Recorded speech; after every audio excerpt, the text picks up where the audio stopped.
हे बघा, जर आज मीरा भाईंदरमध्ये जे ऍक्सिडेंट झाले उत्तम रोडवर, फार वाईट दुर्घटना घडलेली आहे. आज मीरा भाईंदरमध्ये वारंवार अशा घटना घडत आहेत. त्याचं कारणच असं आहे की जे प्रशासन आहे, या ठिकाणी ट्रॅफिक पोलीस असू दे, नगरपालिका असू दे, या ठिकाणचं या लोकांचं कुठेच कोऑर्डिनेशन नाही. त्यामुळे मीरा भाईंदरमध्ये जे कचऱ्याच्या गाड्या चालतात, या कचऱ्याच्या गाड्यांमध्ये फार मोठ्या त्रुटी आहेत, लक्षात घ्या.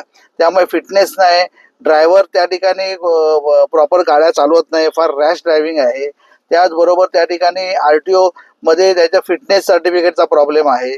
अशी अनेक त्रुटी आहेत. त्यामुळे कॉन्ट्रॅक्टरने त्याच्यावर लक्ष द्यावा. ही मी नगरपालिकेला वारंवार आम्ही पत्रव्यवहार पण केलेला आहे, तरी पण त्याच्यावर कुठली तरी दखल घेतली जात नाही.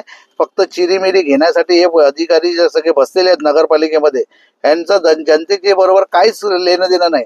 आज त्या माणसाचा जो जीव गेलाय गाडीच्या खाली, आज तुम्ही अनेक असे मृत्युमुखी पडतात लोक.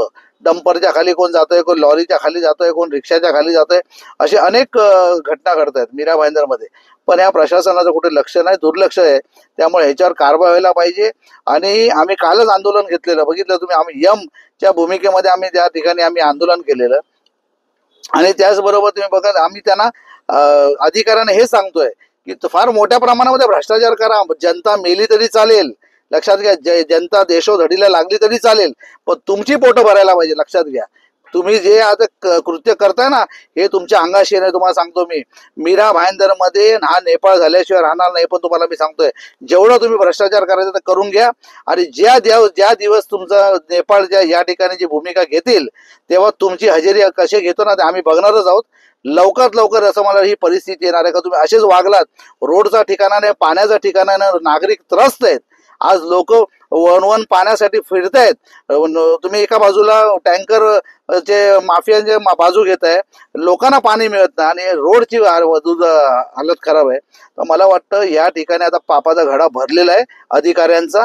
आमदार खासदारांच्या याच्यावर लक्ष नाहीये, प्रशासनाचं लक्ष नाही. फार मोठे मोठे दावे फक्त पेपरावरच आहेत. त्यामुळे कुठेच कामं लोकांची होत नाहीत. त्यामुळे लोक त्रस्त आहेत. असे ऍक्सिडेंट वारंवार होत राहतील. असाच तुम्ही भ्रष्टाचार करत राहा. लोकांचे जीव जाऊ दे, लोक देशोधडीला लावू दे, तुम्हाला काय फरक नाही पडत, लक्षात घ्या. त्यामुळे लवकरात लवकर तुमची हजेरी घेतली जाईल, हे पण मी या व्हिडिओच्या माध्यमातून सांगतो. धन्यवाद.